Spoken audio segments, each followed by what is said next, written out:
want to bring out the Alloy Orchestra, Terry Donahue, Ken Winokur,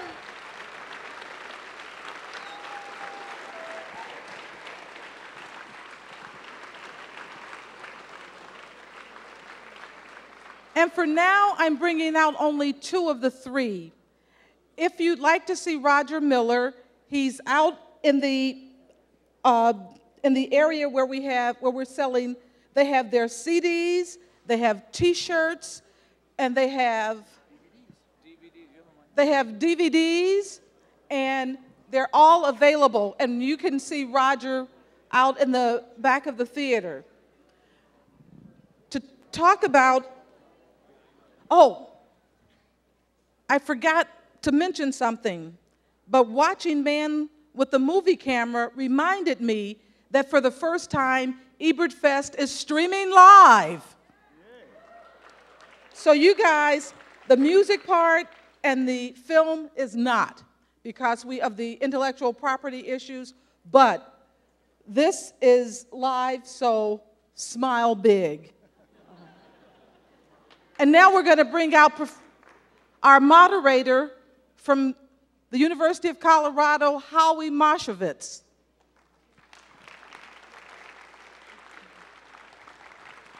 And Professor David Bordwell.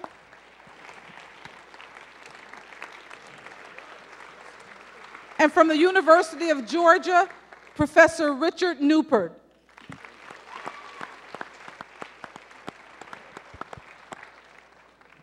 Who gets the mic?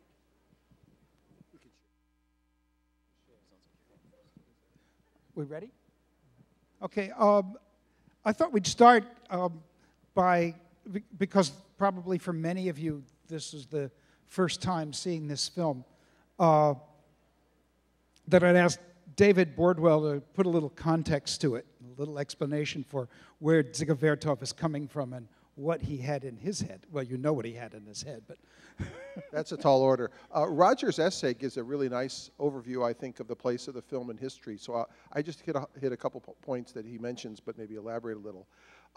Vertov, of course, is a part of that general school or movement we call Soviet montage cinema, and we tend to lump all the directors together, Eisenstein, Vertov, of course, Dovzhenko, and others. But actually there was a lot of dissent and dispute among them as filmmakers.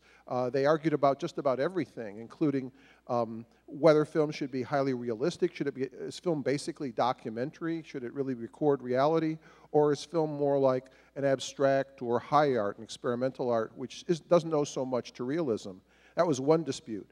Another dispute was, is cinema an extension of the stage, because we have actors and performing a script and using lighting and costumes and all the paraphernalia of the stage, or is cinema something else, is cinema an art form that really shouldn't owe anything to other arts? And there are many other disputes of this type, but Vertov lined himself up in a very peculiar way, I think, because on the one hand, he promoted himself and the group he worked with, his team, the Kino I team, as he called them, as documentary filmmakers, as filmmakers trying to capture the reality of the new Soviet state founded after the revolution of 1917, the October Revolution. And so his argument was, we have an unlettered populace. People mostly don't know how to read and write in the new Soviet Union, and cinema becomes a way we can tell them about the world they live in, the places they haven't been, because most of them are peasants living in small towns, and we can tell them about, of course, the messages, the propaganda messages that the state wants to transmit. So in one sense, he had a very traditional, documentary, educational notion of what cinema should be like. He also was one of those people who lined up very firmly on the side of cinema not being tied to the traditional arts, that he hated theater. He said, theater is poison, theatrical films are poison, keep your eyes away from them. And you see that in the film where there's some mockery of movie posters. The movie house is considered another one of these temples of sin like the beer hall, whereas the workers, the healthy, strong workers, are going to the workers' club and playing chess and things like that. So in one sense, Vertov has a very documentary, realist side of things. On the other hand, Vertov It kind of comes out the other side because he's so fascinated, I think, by what film can do, and particularly what film editing can do, that he starts playing around with the medium so intently that to call this a documentary is really kind of a stretch. It's as if in trying to document a day in the life of the Soviet Union, a kind of abstract day in the life, he comes out with something that's almost an abstract film. So intent is he on giving us the rhythms of life and the patterns he sees, the communality of workers, so that people working in the factory are very much like people working in other places, or indeed the man with the movie camera himself. He's a machinist, he works with a machine. And by making all these comparisons and poetic analogies and echoes of various kinds of labor and leisure activities, he kind of creates a film that goes beyond documentary into some strange poetic epic realm. So this is one context. There are many other contexts for Vertov's work, but this is one way to think about it. As someone who pushes documentary so far, it becomes a kind of a personal expression. I'd like to add that Dziga Vertov, of course, was not his name. His real name was, I've read both Dennis or David Kaufman. Dennis Kaufman. He was like Sting or Madonna. He took a fake name. Spinning Top is what Vertov, Dziga Vertov. And the actual cameraman is his brother Boris, who came to this country and did things like shoot on the waterfront for Elia Kazan. Ken and Terry, would you want to comment on how you met this flurry of image with music? We have had a long-standing relationship with the Telluride Film Festival, where we first met Howie. And the third year we were there, they asked us if we would score Man with a Movie Camera. One of the kind of associated directors, Paolo Kerkuzai, and a Vertov film expert, Yuri Tsivian, at the University of Chicago, had discovered notes that Vertov had written specifically for the composition that he wanted done with the premiere of this in 1928, of course in Russian. And they weren't musical notes, they were, literary. They had essentially a storyboard. They showed what the scenes in the film were, and then next to it, it was a very vague description of what he would actually like to have accompany that. So Paolo and Yuri came to our studio in Cambridge and coached us through this. And we have a tendency to try to not overplay films and not get in the way and not, we're a little over the top sometimes, but we try not to steal the thunder from the film. And Paolo and Yuri just kept pushing us and pushing us and pushing us. No, crazier, louder, faster, more strange ideas, more junk metal. And one of the explanations they gave us was that Vertov had studied music when he was younger. He'd gone to the Moscow Conservatory. And at that point, the music that he was making was what they call constructivist noise music. And I suppose the definition of what that would be was exactly what we just played down here. Messing around with, springs and hubcaps and pots and pans. And you probably couldn't see it, but over on the side table over here, in the notes and in the film, the orchestra that's playing before the movie, right in front in the orchestra pit, includes a percussionist, and the percussionist is playing a series of wine bottles, some spoons, some tin plates, and so we've replicated that in our own little system here, and then when it comes up on the screen, we do the exact same thing. So anyway, that's how we came to do this film and how we kind of landed on this style. So. Terry, and I'm not a musician, so I don't know if I'm asking this question coherently or not, but what's the musical challenge? Well, the first musical challenge was, we looked at this and said, where does something start and where does something end? We just go. It's like it was, it's so intense. When we looked at it without any music, it was very intimidating.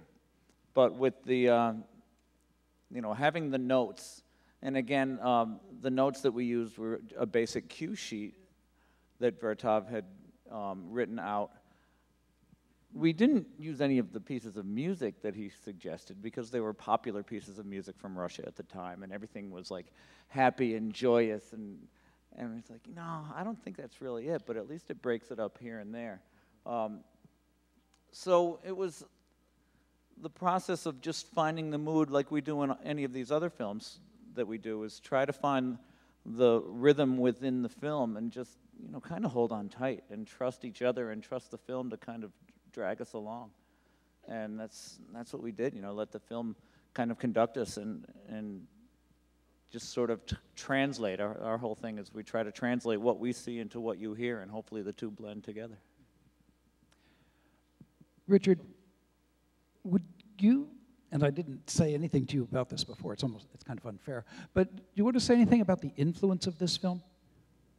Oh, influential. Yes, I mean, it certainly comes back later, and again, a lot of Vertov stuff wasn't easily accessible, but it's really in France in the 60s and into the 70s that there's a resurgence of interest in Soviet silent cinema, for one thing. A lot of new Eisenstein had just gotten translated into French, and you've got these new intellectuals moving into the cinema and the sort of new wave, post-new wave as well. And people know about Cahiers du Cinéma, the big film journal. It's being taken over by Marxists who are now starting to read Althusser and other things instead of just talking about Hitchcock. So there was this real fascination with political cinema, third world cinema, and things like that. So yeah, there's this fascination now with going back and really discovering what is ideological cinema about. And now suddenly, here's this Vertov they're finding it's all about the mode of production. And the idea of Godard and these people to acknowledge you're making a movie, so at the beginning of Tout va bien, you show them signing checks for a camera operator, et cetera. You want to constantly refer to the fact that we're in a culture industry, et cetera. And Vertov seemed to have done this all before, which is why then in the 70s, yes, Godard starts making his films as the Dziga Vertov group, as a tribute to, and really talking about the fact no one person makes it, it's against auteurism, and the fact that Vertov here isn't just showing his brother, but again, the woman editing and all the whole process, and keeps reminding us over and over and over. All that reflexivity is the stuff that the political critics, certainly, and theorists wanted to bring back as well. And then tying it to culture, also with constructivism and those aspects, was seen as something that was culturally interesting historically, but yeah, certainly aesthetically and ideologically coming together for a new product. And the woman editing was not just that woman, she was his wife. That's, yes. Yeah. Yeah. Do you mind if I add something to this? No, please do. Interestingly, this was banned in Russia. Stalin, it had been, Vertov had kind of come to prominence under Lenin, and he was, I suppose you could say, Lenin's boy. And Stalin obviously took over, and when he made this film, Stalin and the Politburo didn't appreciate it. They called it formalist. They felt that it wasn't a celebration of the Soviet Union. It was all about, filmmaking, which it is in its own way. And so they banned it, and it was very little or rarely, if ever, seen in the Soviet Union. And interestingly, last year we got invited to go to St. Petersburg, Russia, to perform the film, and we had just gotten this new print. We hadn't done it for about 10 years. We relearned the film, and we brought it to St. Petersburg, and the response to this film was so unbelievably overwhelming. We knew everybody loves this film every time we play it, but this was just beyond, and we were just floored by it. And then interestingly, the next day we played The General by Buster Keaton, which we also believe is one of the greatest films in the world, and we got a very polite kind of response to that one. And, I was asking people, well, what was that about? It's like, this is a great film. He goes, well, we wanted to see more avant-garde cinema. Only in Russia do they demand it. So. Well, yeah, of course, early in the days of the Soviet Revolution, there was tremendous encouragement to filmmakers to be experimental. But as with many revolutions, the revolutionary spirit didn't last very long. And Vertov was really out of favor pretty quickly, I think. Well, especially, and I don't want to talk about Eisenstein at all with David sitting here, was the best book on it. But I mean, because with Eisenstein, that whole notion of communicating to the illiterate masses at the end of Strike, when they intercut from the Apocalypse Now montage of cutting this steer, the whole scene, and then you'd show it in the countryside, and they're like, well, good, killing a steer that we're going to eat. So they didn't see the horror and the connections between the workers being slaughtered and the steer. So you can imagine what would they think here with this, like. What perspective does the film take on the beer hall? I'm not even sure. What perspective does it take on modernity and this industrial revolution? I mean, it's supposed to celebrate. Look what the Soviets are doing. Everything you can do in Berlin and London and everywhere else. We got coal miners. We got factories. We got all this. We got these streetcars. But yeah, what it really meant to the average person is really hard to assess now. I mean, now people are puzzled by it. Can you imagine? Yeah, 1929. Is this a documentary? What exactly is this? Yes, and as you said, the film's influence, for instance, in France, was on the New Wave. who And were eggheads. I mean, these were highly avant-gardists. theorized people that got into it, even though they saw themselves as talking about, the average, the revolution and modernity and how people are going to take it back, which is kind of what Vertov, I think, wants to do. And in this country, the real influence of it was on the even more obscure avant-garde. I mean, I sort of saw this film because Stan Brakhage told me, he said, go look at it now.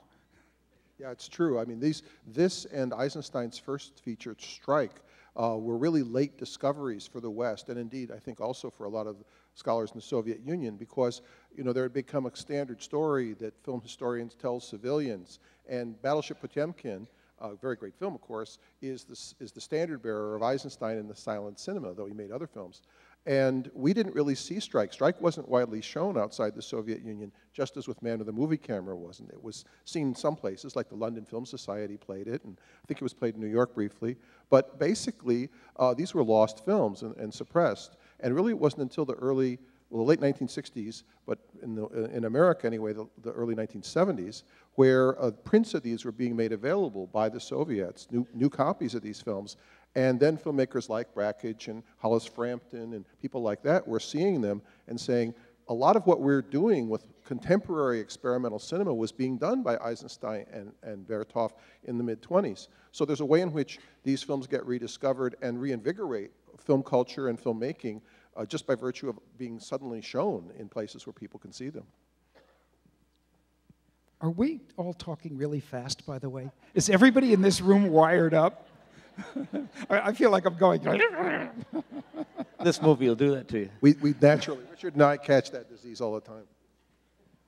I'm just curious, how often do you actually perform it? And could you give a sense of like the sorts of venues and how often you guys are, doing a gig on this? Well, or in other films. I mean, I first heard it at Pordenone, and is it the same score you were playing 10 years ago? Yes, it's the same score we played in Pordenone. I mean, the group, this is our 20th year as a group performing to silent films.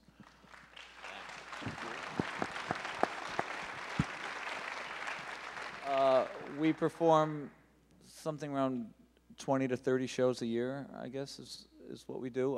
Film festivals mainly, which is Telluride, again, was kind of our big break, where we met Roger Ebert. And we had a very, the first year we were there, our sound man took a picture of Roger taking a picture of us. And so that's a little treasure that we've had forever. But we, again, we've done over 30 feature films and another 30 shorts. So we play as much as we possibly can in the silent film world. And actually, tomorrow we fly to Los Angeles, where we're playing the very first Turner Classic Movies Film Festival with the newest definitive version of Metropolis. We get to play the North American premiere in LA, and hopefully we can come here next year and play it here.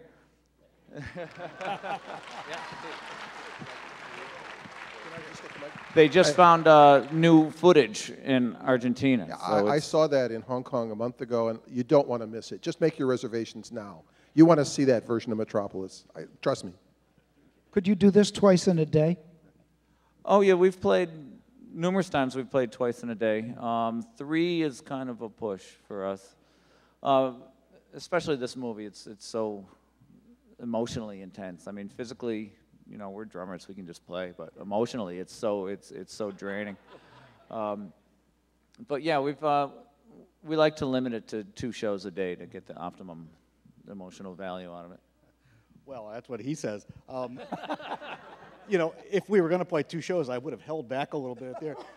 This show is an hour and 8 minutes, and in about an hour and 7.5 minutes into it, I'd put it all out, and I was like, I had to practically stop there for the last 30 seconds. So you have to be a little wiser when you're playing more shows in a day.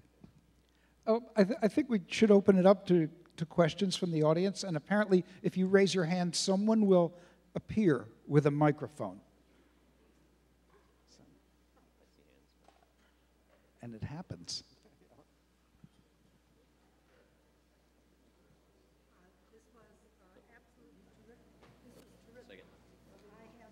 Seen you perform every year that you've been here. I look forward to it, and I look forward to the advanced announcements, and I say, oh boy, the Alloy Orchestra is going to be there. This was terrific.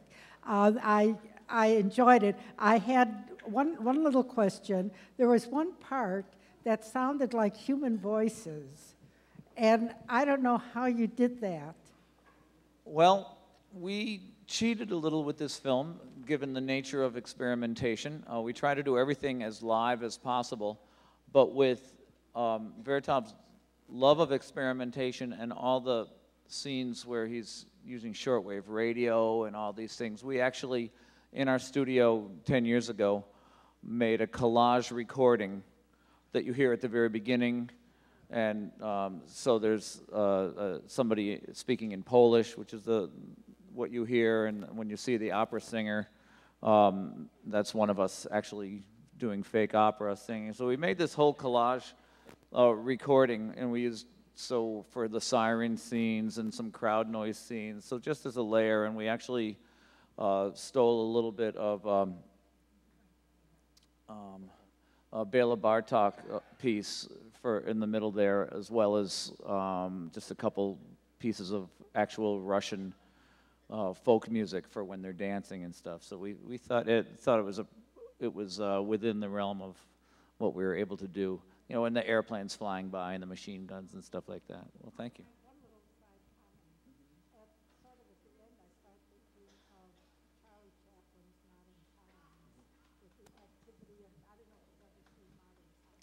The observation is that at the end of the film, she sees some of Chaplin's Modern Times. Hasn't everybody seen Chaplin's Modern Times? I don't know if I don't think we used that consciously as inspiration. I think we just did what we thought was appropriate. And Vertov wouldn't approve of the reference to Chaplin either, because I don't think he was probably as stern as he presented himself in his writings, but he was pretty much against all acted cinema, including the comedians that the other Soviet filmmakers really admired, like Chaplin. Eisenstein and other directors considered Chaplin, really, really gifted artist. But Vertov was kind of a sourpuss on that. Thank you. Congratulations, first of all. I enjoyed that tremendously. Your performance was amazing. And I love the film as well. Now, this was obviously made in 1928, and I found it, I thought it was going to be much less coherent from this was the first time that I saw it. And I found it much more coherent than I thought I was going to, because, I thought it was a proto-Stalinist, proto-propaganda picture, because this is 1928, 6 years after Lenin has died, and you've got the industrial, railroads and factories and all these things, and to the barricades, and the kind of revolutionary zeal that's being shown. So I don't know. I found it very coherent. Well, for me at least. Maybe, but that might be because of my politics in my former days. But the one thing that I wanted to talk to you, to ask you, David, or anyone really, or Harry or Richard, we were just talking, Martin Scorsese, Brian De Palma, and Leni Riefenstahl must have seen this film a number of times, but especially Leni Riefenstahl. And how do you think this film works with regard to Triumph of the Will, or generally her propaganda work? Well, I don't want to take any specific things certainly with Riefenstahl, but it does fit within a subgenre of documentary, yes, of glorification of the state, glorification of people, again, celebration of machines, in the Soviet Union, which needed machines and just makes it look like everybody's got them. But again, I must admit, yes, a lot of these things did circulate. You know much more about the international cinema. I guess I'd be surprised if I'm not sure how much they'd Riefenstahl had seen this film, although certainly those experiments with slow motion and athletics are something that Vertov really develops with the pole vaulting and things like that in slow motion. But I think that was not so uncommon in sports films throughout the 1920s, because they could do it. I mean, they discovered variable camera speed, and of course the cameras could be cranked or motor driven at different speeds. I think it would be an interesting study. I haven't thought it through, but it would be interesting to compare it to, say, Olympia, which is much more tidily organized. I mean, I agree with you, this is a somewhat coherent film, but with here, you never know what the next shot will be. I mean, really, he doesn't dwell on anything for very long, and suddenly you're seeing something else, and this is part of his theory of cinema. He really did think that there should be disjunctions from shot to shot, conceptual ones that could be bridged maybe by movement conjunctions, flowing movement, but of completely different types, or sometimes really pretty radical disjunctions that could create metaphors or analogies. So whereas Olympia, to take the Riefenstahl film, is much more coherent at that level. It's really a study of gracefulness in various parts of the Olympic trials. So I guess my sense would be that she was probably applying these ideas in a more literal or prosaic way than Vertov. That's a first impression, really.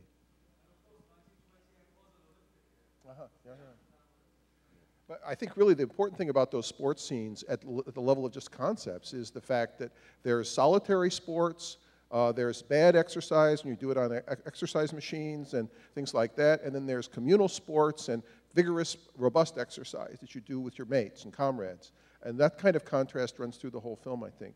But that's one where I can't tell with this, and that's why I was wondering with coming up with the music too. You have this, there's that ominousness and a sort of celebration of rhythm, but I can never tell who he's making fun of. I must admit, no matter how many times, is this a celebration that the woman on the fake horse? Is this constructivism? Man and machine, and we can improve on riding a normal horse, or is it mocking her as lazy? I just think that kind of stuff is very, very difficult to tell. Well, the notes that we refer to are actually really illuminating in this, and that there's nothing in any of these notes that indicates that there should be any mocking or even the kind of dour or kind of tentative qualities that we put in. We put those in. Those are not in the notes. I don't know what the Russian term is, but it got translated as merry. He wanted this to be a merry musical cue, and this one to be merry, and this one to be celebratory, and this one to be fun, and it was just like up and up and up and up. And we at some point said, we need a little bit, just a relief from that, just musically, and so we threw it in. I was just going to comment about the accessibility of this film. Even though it is a Russian avant-garde film, and every time I tell people, oh, you really got to see this film, it's a Russian avant-garde documentary, and you can see them running to the door, like, people who come to see this are almost invariably kind of wowed by it. My mother-in-law, who's not particularly film savvy, loves this of all the films that we've done. And there's just a miraculously sophisticated, I think it's the editing as much as anything. It just sweeps you into this, because anybody can fast cut. It's not difficult, even then. Well, it was sort of difficult. But even then, I mean, it does show the water by the water is like the newsprint and those kind of things. But when you cut from a woman giving birth to a streetcar and back and forth, I mean, that to me is not accessible. The excellent question earlier about the geese and birds in the previous movie that you could come up with an answer, but it doesn't have that sort of symbolism at all, and it fights against that. And I think that's one of the fun things about it. But right. I actually tell people, don't labor over this too much. Just sit back, let it wash over you. Right. Just let it wash over you, and just sit back and enjoy the ride. So the first music video, in other words, without music, except you supply it. In the balcony. To your right, almost to the top. Hi, this is about the way the killing of the animal, for instance, would be misreceived from the point of view of the propagandists that you commented on. What do you think about the use of the movie poster? How is it supposed to be received, and what in the theoretical debates made Vertov think that it would be taken in the way that film scholars today, like Sevian, says it would be taken as a criticism of bourgeois entertainment based on romance? Is it in the text that's on the poster, or is it just in the general atmosphere of Soviet ideology that would lead people to draw that conclusion? Or is it really just sort of open how to view it, and the film maybe doesn't accomplish anything in the way of directing us? Well, I think Yuri is doing the same sort of thing I was doing, which is reading the film through Vertov's theoretical writings. And I think one justification for doing that is to think of this film as a kind of demo, because as he's writing, all of these filmmakers are struggling for support. They're in effect saying, no, I'm making the proper socialist cinema. No, I'm making the proper socialist cinema. And their theoretical writings, while they're also of interest just as film theory, they're often kind of almost grant proposals saying, look, support this program that I'm behind, you know, the kind of thing I want to do, stage cinema in the case of Eisenstein, or unstaged cinema as it was called in the case of Vertov. And so in Vertov's writings, he's very explicit in condemning not only the Tsarist cinema that preceded the revolution, but the imported American films that were flooding in during the new economic policy, and saying, look, this is not socialism. Even if we re-edit these films, these aren't politically correct films. And we should be showing the workers and the peasants what the world is really like. And if you see some of his other films, they're more straightforward, I would say, for the most part, more straightforward documentaries. So that kind of context around those films, around his writings, I mean, suggests that those posters are to be read critically. But, as you say, they're open, and Richard's indicated that too, I guess. They're open to readings because they're graphically so striking, and Vertov is using posters by the Stenberg brothers, who are themselves rather avant-garde poster designers. And so it is kind of multivalent, I think. They're pictorially striking, like the beer. Suddenly when the beer bottles are set down in the beer hall and you see the eye of one woman, I mean, that's just a really clever, striking composition. So as I was saying at the outset, I won't say he was seduced exactly by his fascination with what film can do, but I think that the film kind of outruns not only maybe official propaganda purposes, but also his own theoretical inclinations. That it can be read in a more poetic or evocative way along lots of dimensions.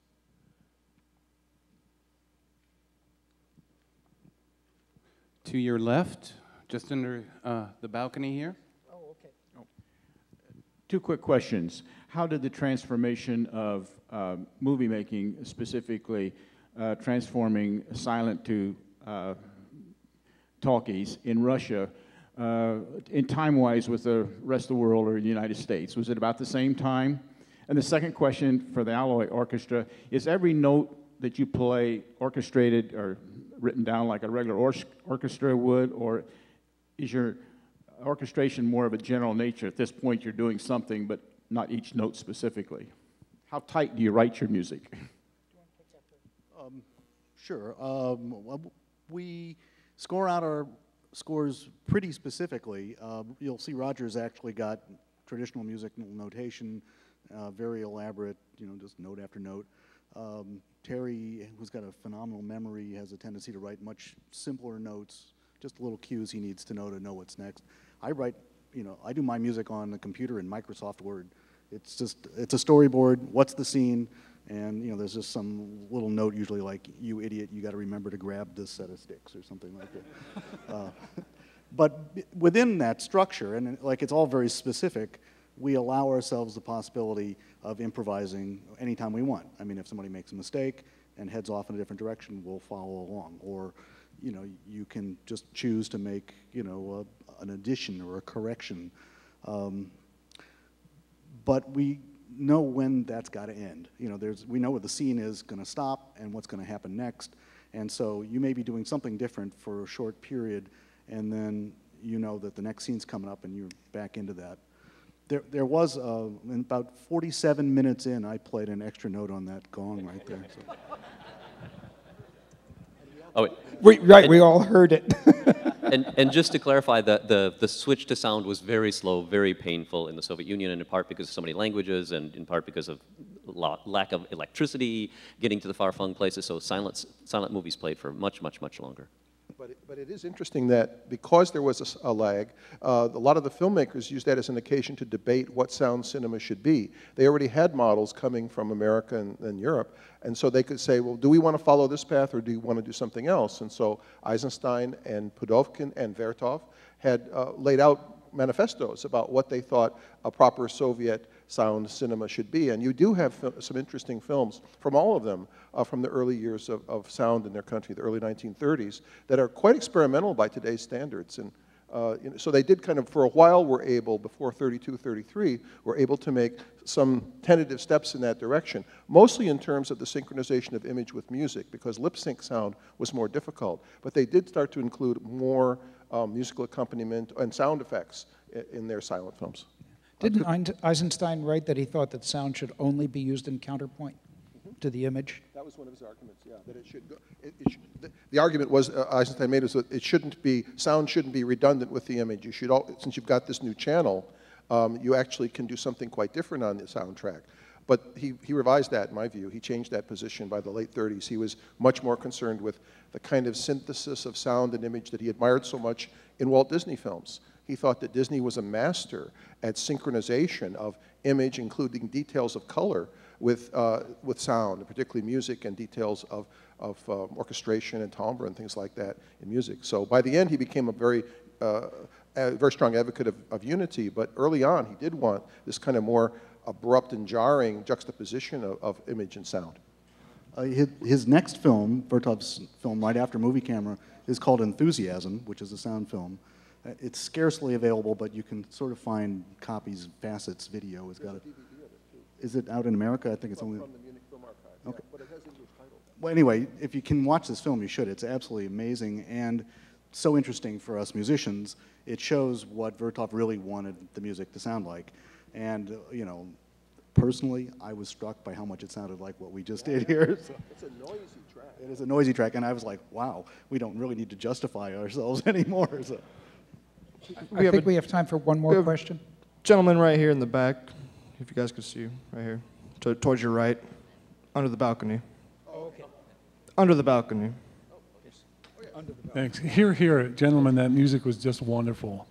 My question is a historical point. There was a scene where a young woman was bullseyeing a Nazi swastika. And this film was made in 1929, is that correct? All right. Is it possible that it was edited in later when Germany and Russia were at war, or do you know that that was the kind of hostility between the two countries as of 1928? Why is looking at me? I'll answer anything. Everybody notices that, and I don't believe it was edited in later. I can't explain it. The iconography of this movie is unbelievable. I mean, people have written entire books about the shots of the tailor shop and things. There's so much writing in the film in terms of signs, even though Vertov says at the beginning, a film without actors, a film without intertitles. This was supposedly one of the big innovations of the film, was it was not going to have those kind of silent film intertitles to tell you what to think. But there's a ton of writing in this movie, and the street signs and everything else, the advertisements. I don't know what to make of it, but that's a much older symbol than from the Nazi period, isn't it? It's a Sanskrit symbol, yeah. I don't know how to interpret it in a very refined way, but I'm pretty sure it's not a premonition of fascism. Well, we were asked this question in Baltimore, and I gave essentially that answer. I said, well, you know, Navajo, Sanskrit, whatever. And somebody got up a little gruffly and corrected me, and I guess he's right, but I don't know. He said that the Nazis were already using that symbol, that in 28, that this was known, and that was very specifically a reference to, you know, not yet a war, but a conflict between Russia and Germany. So you can take that for what it's worth. That's like internet information that may or may not be right. So. No, of course.